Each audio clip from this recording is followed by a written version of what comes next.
अवधूत चिंतन श्री गुरुदेव दत्त श्री स्वामी समर्थ. माझ्या चॅनलमध्ये तुमचं सगळ्यांचं मनापासून स्वागत, आभार. तुमच्या सगळ्या चांगल्या इच्छा पूर्ण करू अशा आपल्या गुरुचरणी वंदन करून आजच्या व्हिडिओला सुरू करूया. चला तर मग आज आपला विषय आहे अविधवा नवमी ही कशी साजरी करावी, कोणी करावी आणि ह्या अविधवा नवमीचं महत्त्व काय आहे ते सगळं मी सविस्तर सांगणार आहे. जर तुम्ही माझ्या चॅनलवरती नवीन आला असाल तर माझ्या चॅनलला सबस्क्राईब करून घ्या आणि बेल आयकॉन बटन दाबून ऑलवर क्लिक करा. चला तर मग अविधवा नवमी म्हणजे काय? जेचे पती जिवंत असतात आणि जे स्त्री वारलेली असतात, ते सौभाग्यवती स्त्री वारलेली असतात, त्या त्या नवमीला अविधवा नवमी असे म्हणतात. म्हणजे अविधवा नवमी श्राद्ध आपण म्हणतो. ज्यांचे पती आहेत आणि त्या स्त्री नाही आहेत आणि त्यांचे मुलांनी हे श्राद्ध करायचं असतं. समजा आता त्यांना मुलं जर नसेल तर त्यांच्या वडिलांनी श्राद्ध केलं तर चालेल. समजा वडील पण नसेल आणि मुलांना वेळ नसेल, मुलं खूप बिझी असतील किंवा कामाच्या निमित्ताने किंवा त्यांच्या काही कारणामुळे ते करू शकत नसेल हा अविधवा नवमी श्राद्ध, तर त्यांच्या पत्नीनं केलं तरी पण चालेल. न करण्यापेक्षा केलेलं बरं. त्यासाठी बघा अविधवा नवमीला आपल्याला काय करायचं आहे, जसं श्राद्ध पक्षामध्ये प्रत्येक श्राद्ध पक्षामध्ये आपण जसं नैवेद्य बनवतो, जे काही आपण भजी बनवतो, किती 16 भाज्यांची भाजी बनवतो, जसं जसं तुमची प्रथा आहे तशा प्रकारे आपण आपल्या श्राद्धामध्ये जे जेवण बनवतो ते जेवण आपल्याला बनवायचं आहे आणि एका सौभाग्यवती स्त्रीला आपल्या घरी बोलवायचं आहे. बोलवल्याच्या नंतर आपण जे काही जेवण बनवलेलं आहे, ती स्त्री जेवण झाल्याच्या नंतरच आपण हा जेवण करायचं आहे आणि ज्या स्त्रीला जेवण झाल्याच्या नंतर त्यांचे पाय वगैरे धुवून त्यांचं पायाला नमस्कार करून आपण त्यांचं सौभाग्यांचा अलंकार म्हणजे ओटी आपल्याला जरूर भरायची आहे. जसं सौभाग्य स्त्रींची ओटी भरली जाते तसंच ह्या अविधवा नवमी च्या दिवशी आपण त्या सौभाग्यवती स्त्रींचं ओटी आपण भरायचं आहे आणि आपण त्यांच्यासाठी आपल्या जे मुलं आहेत, ज्यांचे आई वडील आहेत आणि आई वारलेले आहेत, तशा मुलांनीच हे श्राद्ध केलं तर त्यांच्या आईंचा आशीर्वाद त्यांच्या सोबत असतं. तर आईने जर मुलांनी केले नसेल तर हा स्त्रीने करावं. पण त्या स्त्रींचा मान सन्मान करून त्या स्त्री संतुष्ट होईल ह्यांची आपल्याला काळजी घ्यायची आहे. त्यांना सौभाग्यांचा बांगड्या, टिकल्या, हळदी-कुंकू, गजरा, एखादी साडी किंवा खण, नारळ ह्यांनी ओटी आपल्याला भरायची आहे. त्या स्त्रीचं जेवण, खावण, पिणं, बोळवण केल्यासारखं त्या स्त्री संतुष्ट होईल. जेवढे आपण आपल्या आईची जे वारलेली आहे त्या आईची स्मरण करत हे श्राद्ध आपल्याला करायचे आहे.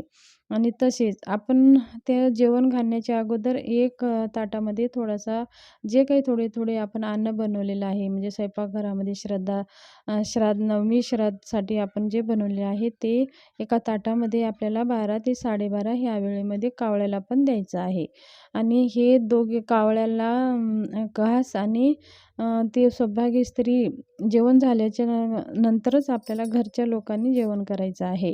असे बघा कावळेसुद्धा आपल्या अन्नाला स्पर्श केले तर कावळ्याच्या रूपामध्ये सुद्धा आपले पितृ येतात. म्हणजे ते आपल्या गेलेली आई आहे त्यांची आत्मा येत असते आणि ते कावळा स्पर्श केलं तर जे सगळं आपले आई संतुष्ट झाली असं मानलं जातं.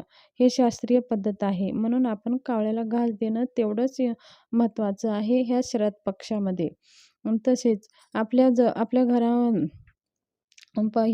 घरामध्ये जिथं आपण पाण्याचा हांडा ठेवतो तिथं सुद्धा आपले पितरांचे वास असते असं मानलं जातं.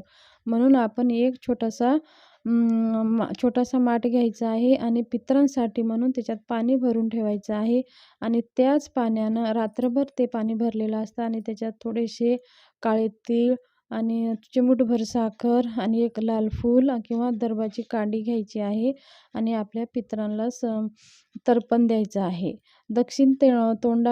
दक्षिणकडे तोंड करून आपलं तर्पण द्यायचं आहे. तर्पण करताना पाणी आपल्या हातावरून असं अंगठ्यावरून खाली पडेल ह्याची काळजी आपल्याला घ्यायची आहे आणि ते पाणी आपल्या पायदळी येईल आणि येऊ नये म्हणून आपण खाली एक ताट ठेवायचं आहे आणि त्या ताटातलं पाणी हळूच उचलून आपण तुळशी सोडून कोणत्याही झाडाला टाकलं तरी पण चालेल. समजा झाडं वगैरे नसेल तर असे एका कोपऱ्याला टाकायचं आहे, की तिथून माणसांचं पायदळी होणार नाही, त्या पायाखाली येणार नाही, ह्याची एक काळजी आपल्याला घ्यायची आहे. आणि ते पाणी दररोज संध्याकाळी आपण भरून हे पितृपक्षामध्ये आपण हे पितृतर्पण करू शकता.